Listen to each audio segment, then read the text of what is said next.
Halo semua, pada video ini kita akan membahas jin menurut Alkitab dan Al-Quran. Oke, kita mulai aja ya.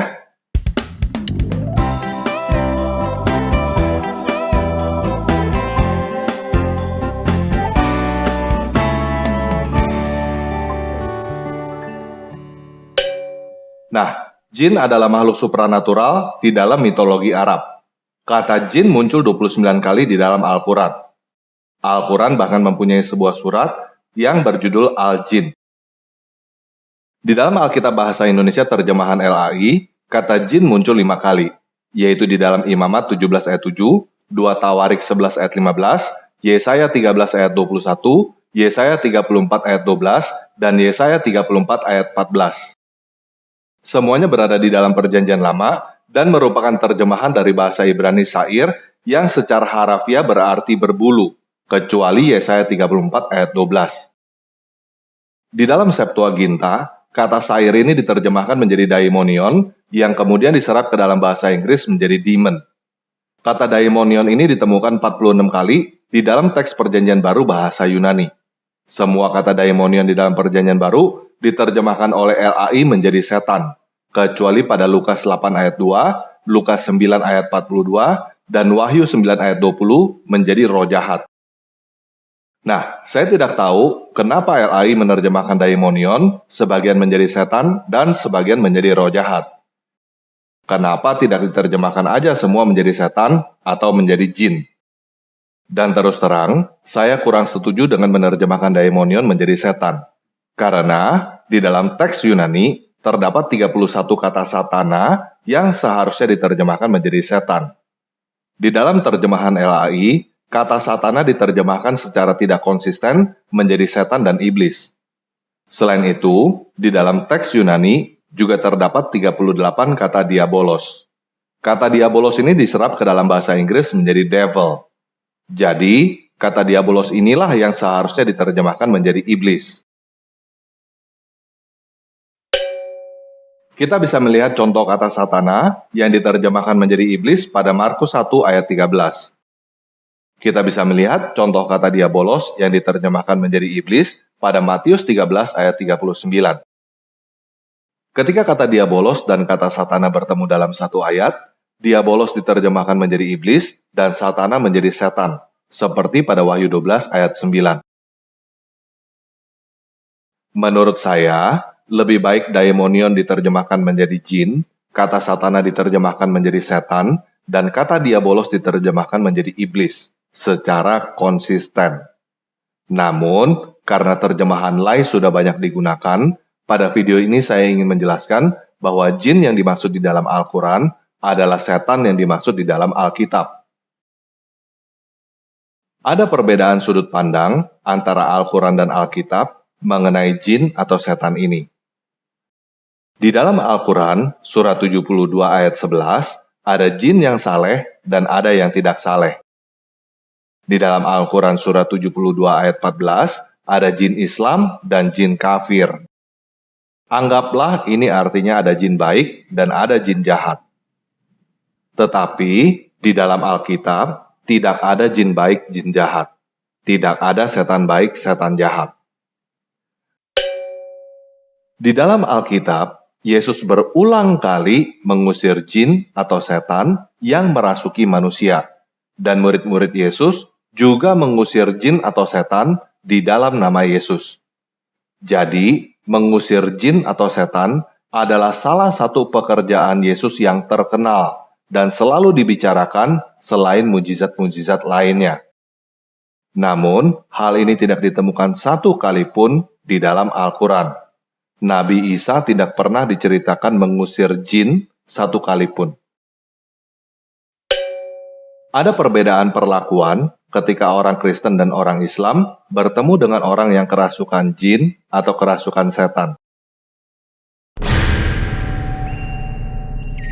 Ketika orang Kristen bertemu dengan orang yang kerasukan setan, maka setan yang ada di dalam orang itu diusir keluar di dalam nama Yesus. Sedangkan orang Islam bertemu dengan orang yang kerasukan jin, maka jin yang ada di dalam orang itu dibacakan ayat-ayat Quran. Saya tidak tahu prosesnya, apakah jin itu diusir keluar atau jin itu hanya diislamkan. Karena menurut Al-Quran surah 72 ayat 1-3, sekumpulan jin takjub dan setuju ketika mendengarkan Quran. Al-Quran surah 72 ayat 13 berkata bahwa jin beriman kepada Al-Quran. Bahkan Al-Quran surah 72 ayat 19 berkata, dan sesungguhnya ketika hamba Allah dalam kurung Muhammad berdiri menyembahnya dalam kurung melaksanakan sholat, mereka dalam kurung jin-jin itu berdesakan mengerumuninya. Fenomena ini jauh berbeda dengan fenomena yang ada di dalam Alkitab. Contohnya, Raja Saul yang diganggu oleh roh jahat pada 1 Samuel 16. Setiap kali roh jahat itu hinggap pada Saul, Daud mengambil kecapi dan memainkannya sehingga roh jahat itu pergi dari Saul. Jadi menurut Alkitab, Mazmur yang dinyanyikan Daud membuat roh jahat pergi. Sedangkan menurut Al-Quran surah 72 ayat 19, sholat membuat jin mengurumuni Muhammad. Nah, saya tidak tahu apakah kamu maunya roh jahat pergi atau kamu maunya dikerumuni jin. Kalau kamu maunya dikerumuni jin, silakan ikuti teladan Nabi Muhammad. Semoga Allah memberikan sholawat dan salam kepadanya sesuai dengan Al-Quran surah 72 ayat 19. Kalau kamu tidak mau dikerumuni jin, ya jangan diikutin. Saya sih nggak mau dikerumuni jin. Kalau ketemu jin, yang saya lakukan adalah usir di dalam nama Yesus sesuai dengan apa yang diajarkan di dalam Alkitab. Menurut Al-Quran surah 15 ayat 27, jin diciptakan sebelum Adam dari api yang sangat panas. Menurut Al-Quran surah 55 ayat 15, jin diciptakan dari nyala api tanpa asap. Menurut Al-Quran surah 18 ayat 50, iblis adalah dari golongan jin. Menurut Al-Quran surah 2 ayat 34, 7 ayat 11, 17 ayat 61, 18 ayat 50, 20 ayat 116, 38 ayat 71-74, Allah menyuruh semua malaikat sujud kepada Adam. Kemudian semuanya sujud kepada Adam kecuali iblis. Karena iblis tidak sujud kepada Adam, maka iblis dihukum oleh Allah. Sebenarnya ada yang janggal pada cerita ini. Di dalam Al-Quran surah 7 ayat 12, surah 15 ayat 32-33, Allah bertanya, kenapa iblis tidak ikutan sujud kepada Adam? Lalu iblis menjawab, karena dia diciptakan dari api, sedangkan Adam dari tanah. Jawaban iblis ini sebenarnya menunjukkan bahwa iblis kurang cerdas. Seharusnya dia balik bertanya, kapan dia disuruh sujud? Yang disuruh sujud kan malaikat, bukan jin. Yang disuruh duduk adalah anjing. Lalu, kalau ada kucing yang gak ikutan duduk, masa kucingnya disalahin? Apakah Allah tidak tahu atau lupa bahwa iblis adalah jin, bukan malaikat? Lagi pula, Al-Quran surah 16 ayat 49, surah 41 ayat 37, mengajarkan untuk hanya sujud kepada yang menciptakan, bukan kepada yang diciptakan. Seharusnya, si iblis menjawab bahwa dia hanya mau sujud kepada yang menciptakan, bukan kepada yang diciptakan. Lalu, pertanyakan, kenapa Allah menyuruh makhluk sujud kepada makhluk? Bukankah itu kontradiksi? Aneh gak sih? Allah menyuruh hanya sujud kepada Allah, dan seluruh ulama menyatakan bahwa sujud kepada selain Allah adalah haram. Tetapi Allah menyuruh malaikat sujud kepada manusia, dan Allah menyuruh manusia sujud kepada Ka'bah yang dibuat oleh manusia. Iblis yang tidak mau sujud kepada ciptaan malah disalahkan, dan manusia yang tidak mau sujud kepada Ka'bah dianggap kafir. Allah melarang makhluk melakukan syirik, tetapi Allah juga yang memerintahkan makhluk melakukan syirik. Yang tidak mau melakukan syirik dianggap sombong dan dihukum oleh Allah. Yang melakukan syirik dianggap berdosa dan dihukum juga oleh Allah. Mungkin itulah caranya Allah memenuhi ketetapannya di dalam Al-Quran surah 11 ayat 119 dan Al-Quran surah 32 ayat 13, yaitu memenuhi neraka dengan jin dan manusia. Yang tidak sujud kepada selain Allah dianggap sombong dan kafir. Yang sujud kepada selain Allah dianggap melakukan syirik. Jadi, sujud atau tidak sujud kepada selain Allah masuk neraka. Tidak ada Tuhan selain Allah yang membuat ketetapan untuk memenuhi neraka dengan jin dan manusia. Untungnya ada Tuhan lain yang bisa dipilih selain Allah. Tuhan yang ada di dalam Alkitab tidak pernah membuat ketetapan untuk memenuhi neraka dengan manusia. Yesus berkata di dalam Yohanes 10 ayat 25-30, "Aku telah mengatakannya kepada kamu, tetapi kamu tidak percaya. Pekerjaan-pekerjaan yang kulakukan dalam nama Bapa-Ku, itulah yang memberikan kesaksian tentang Aku. Tetapi kamu tidak percaya, karena kamu tidak termasuk domba-dombaku. Domba-dombaku mendengarkan suaraku, dan Aku mengenal mereka. Dan mereka mengikut Aku, dan Aku memberikan hidup yang kekal kepada mereka. Mereka pasti tidak akan binasa sampai selama-lamanya. Dan seorang pun tidak akan merebut mereka dari tanganku. Bapa-Ku yang memberikan mereka kepadaku lebih besar daripada siapapun, dan siapapun tidak dapat merebut mereka dari tangan Bapa. Aku dan Bapa adalah satu." Jadi, jika kamu pengikut Yesus dan kamu tidak ragu, kamu pasti mampu mengusir jin atau setan di dalam nama Yesus. Tetapi, kalau kamu mampu mengusir jin atau setan di dalam nama Yesus, bukan berarti kamu pasti adalah pengikut Yesus. Karena menjadi pengikut Yesus bukan hanya sebagai pengusir setan. Oke, sekian video kali ini.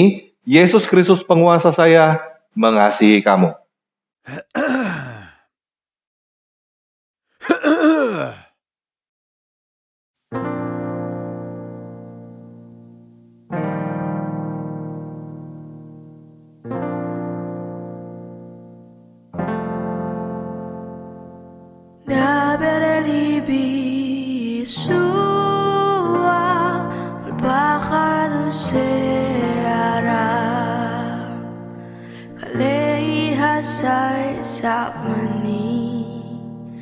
Hasebi selo etba Mili masiko pasar Mili me fio diva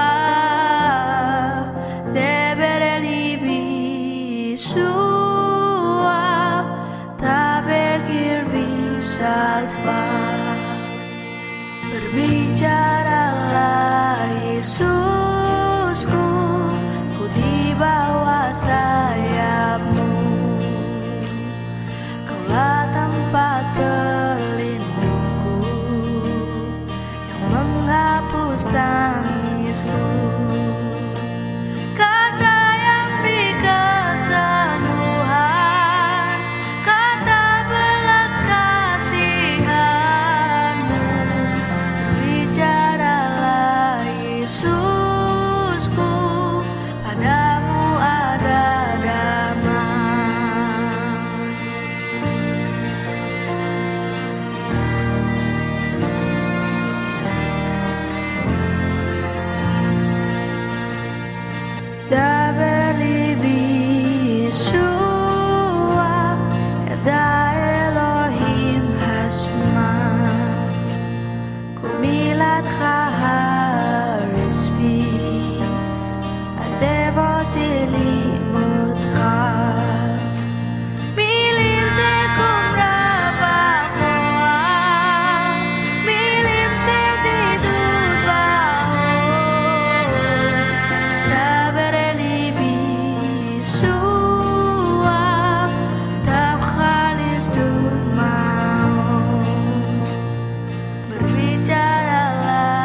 ajarku untuk taat, bersyukur dalam cintamu, menyerah pada rahmatmu. Berbicaralah Yesusku, ajarku mengenalmu.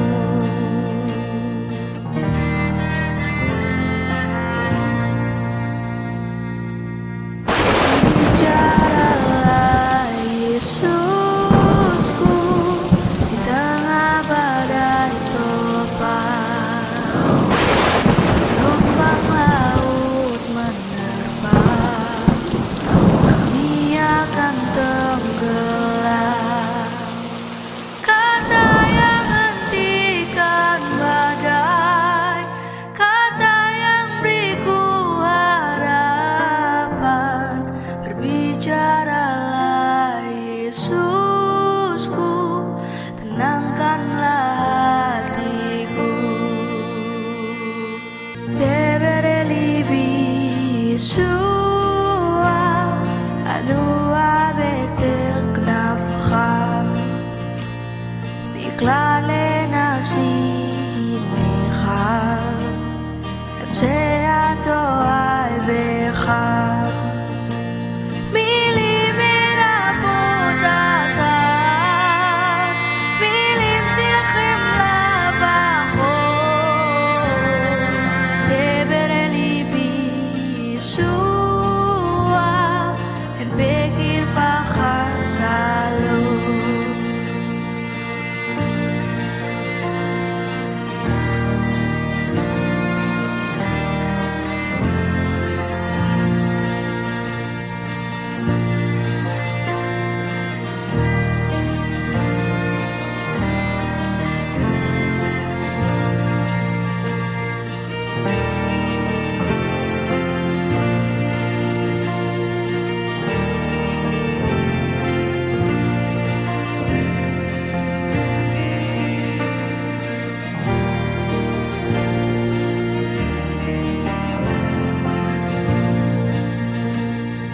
Berbicaralah Yesusku, sang perkataan dewa,